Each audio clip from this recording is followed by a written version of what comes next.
Our first guest tonight is a multi-talented writer, producer, performer, and now a combative amber sports car in the new movie Transformers 1. It opens in theaters a week from Friday. Please welcome Keegan-Michael Key.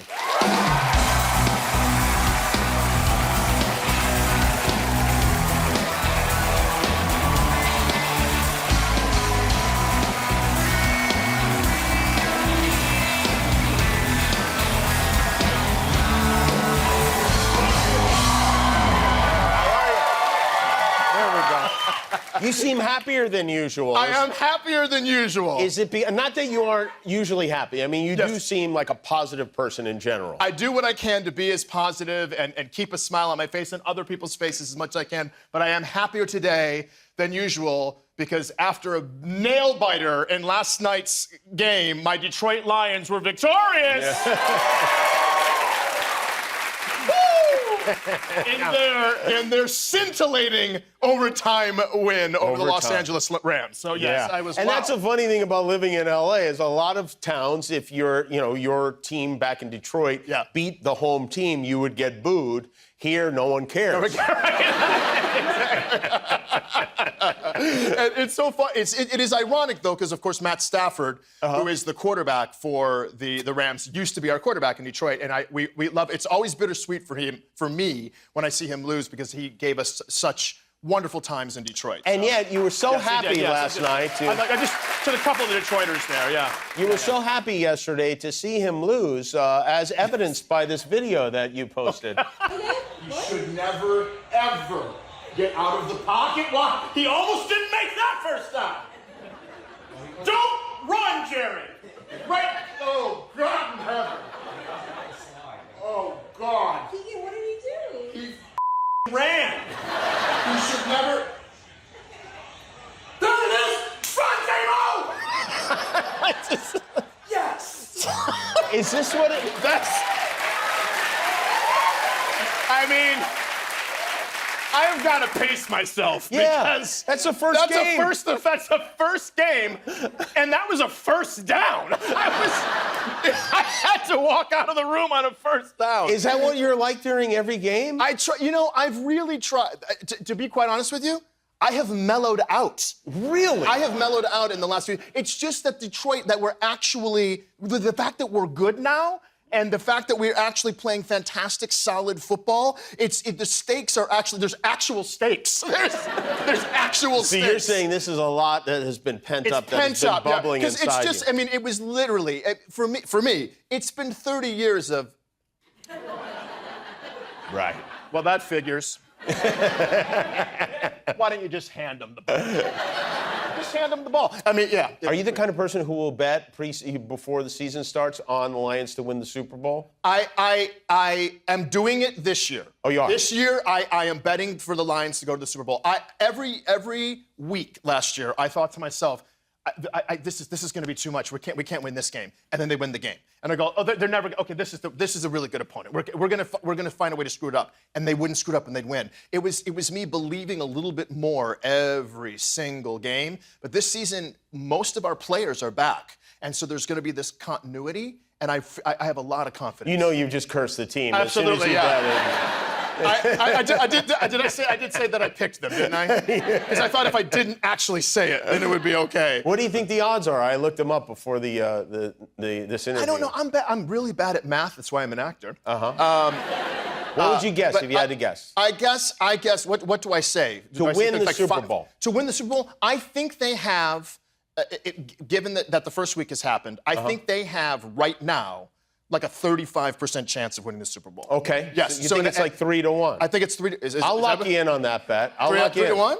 Yeah, absolutely. How much? I don't know. What? How much? How much? Wait, hold on. At whatever amount you want. Whatever amount you want. I know.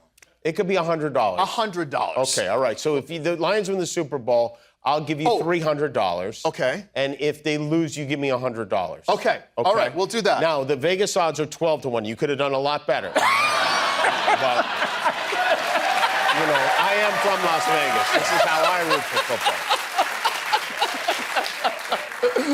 And I love my team, so I'm going all in. How was your summer? Did you do anything fun? I did a lot of. I worked this summer. I went to Australia And Nice. that was fun. That was fun. Yeah, Australia. Oh yeah, was great. but it's winter in Australia, Yes, right? it was becoming fall. It was very nice. It was the summer going into fall. I see. And so I had a good time there, and we and got to do a movie there, and that was fun. Came home and went to the beach a little bit and had spent a lot of time with Elle, with my wife Elle. With your wife Elle, yes. Yep. And beautiful. it was yeah. Did you blend? Did you start doing the Australian I accent did a little while you bit. were there? You know, you try to do a little bit of it.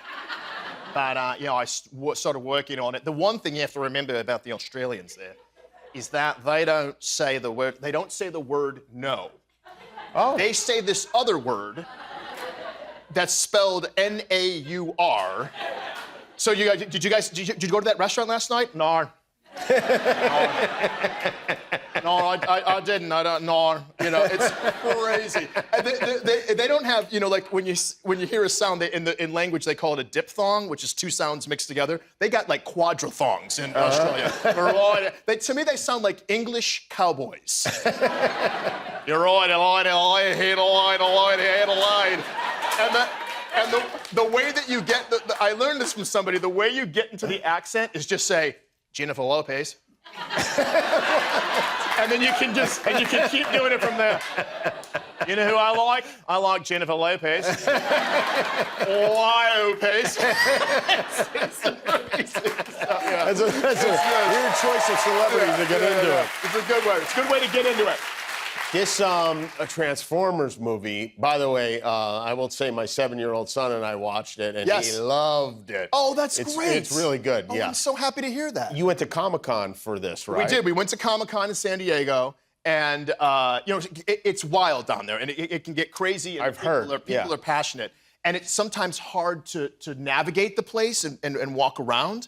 And so Elle, my wife Elle, she bought me some sunglasses so I could kind of go incognito and go to the halls and look at the comic books and stuff like that. That did it, sunglasses? The sunglasses did it. Really? The sunglasses actually work. I have these I have the sunglasses. Oh, you do? Hear that? Yeah, I have the sunglasses right here. So these are the sunglasses. Oh yeah, well These are the sunglasses. You'll never know one of the stars of Transformers These was. worked. Those worked. These actually work. Look, no, check this. Look, here we go. Wait, what happened to? Hold on, does anybody know what happened to Keegan-Michael Key? Sir, excuse me, do you know what? Oh, well, Guillermo's missing too. Who is that?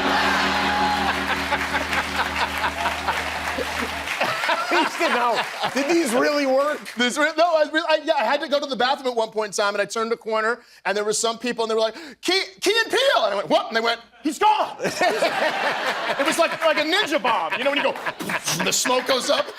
He just disappeared. Keegan-Michael Key is with us. We think. Right. We don't know. We'll be right back. Yes! Whoa! I got a battle mask! Alina! Battle mask! It appeared with this guy trying to... Knife hands? I have knife hands!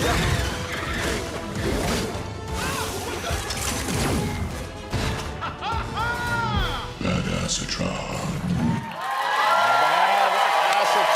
Keegan-Michael Key is here. That's Transformers 1. As I was saying, you got a big hit with the 7-year-old boy community, that's for sure. So Billy really liked it. He really loved enjoyed it. He loved it. I loved it too. I thought it was great. Oh, I'm glad you enjoyed it. It's like a whole. It's interesting because there's certain generations. I think probably we're about your age, right? Exactly my age. Yeah. This was my generation. I used to come home and afternoons after school. If anybody else is in my age range, and it would be on at like 3:30 in the afternoon, and I just sit down, before you got to watch a couple cartoons before you do your homework, just to get inspired. Right. And and I would watch it. I would watch it like 5 days a week. I loved it. Absolutely loved it. You had the. This was your favorite character, Soundwave. Soundwave. Yeah. Yes, Soundwave was my favorite. That's my favorite character. That's your favorite character. My favorite character did not turn into a car or a truck or anything. He turned into a boombox. This is Soundwave. And what else has got you? Yeah, there you go. That's him. That's him. And when he transforms, I remember there was the sound. It would go. Did it work? Did this work? This worked. He actually had 2 little baby Transformers in his cassette chute.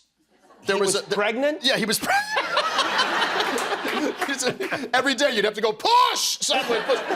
But he had like a little cassette that transformed into a dog, and his name was Ravage. And then he Wow. had another little cassette that turned into like a hawk pterodactyl thing. His name was imaginatively, he had a very imaginative name, Laserbeak. And then would the Because you just gotta, it's a computer, so you just gotta put the word would laser the on there. cassettes then work that transform? No. They were just like little dummy cassettes that you could stick into his chest. And then I you see. Close his chest. And I liked him because he was the only Transformer. I do an ode to him in the movie. So at the very end of that clip, you saw where I go, Badassatron. That's how he talked. So everybody else kind of had a voice, just a regular voice. And he had this robot voice, and I just thought it was it was really cool. It was super that's cool. I mean, like that's the kind of thing when you're a kid. It's just when so you're a kid. exciting. Oh, it's the best. Back when we had imaginations, that right? we used. Exactly. Yeah. That you would, and we'd go out and play with them, and sometimes I would just transform myself. You know what I mean? I didn't have the money for the toys there. So. And what was his like sound wave like? While the what was his contribution to the battle? But I guess shooting lots of volume at you was. It's like, I mean, Megatron was literally a gun. He was literally a weapon. He's like, I'll just be over here blasting these groovy tunes while you annihilate the Autobots. I don't know what he was thinking. Was not dangerous. Do you like doing voices for cartoons? Is that something you enjoy? I do. I enjoy it a lot. I think it's something that allows you, especially for somebody who is as rambunctious as I am, it allows you to really kind of go over the top. And if you go over the top in cartoons, your voice is matching the visual. Right. If that makes sense, yeah. right? So, because the visuals are usually very exaggerated. I asked because I've done it a few times and I hate it. Oh, do you hate it? Yeah, I hate it. I hate doing it. You know what I hate? The part I hate, I don't mind most of it, but the part at the end where they're like, okay, we got all the lines down. Now we need you to grunt. And now we need you to like go, oh, you're getting hit. Oh, yeah. I hate making those noises. This is gonna be weird. I'm very quiet when I make love also. It's so funny because that was my next question. You're like, grunt. I never grunt. I love doing, they're called efforts. They call them efforts. Is that true? Yeah, the term they use in the business is efforts. I didn't even know that. Yeah. No wonder Because you couldn't wait to get out of there. I will stand in the booth. Sometimes I will stand in the booth and I'll have the headphones on. And if the hardest sound is if you're getting punched or hit, or there's impact, and so I will just do it in the booth. I'll have them like I'll go, so that you can get both of those sounds, and I take it very seriously. Do you? Jimmy? And I love, my favorite thing is the, and then also this, and then, keep going!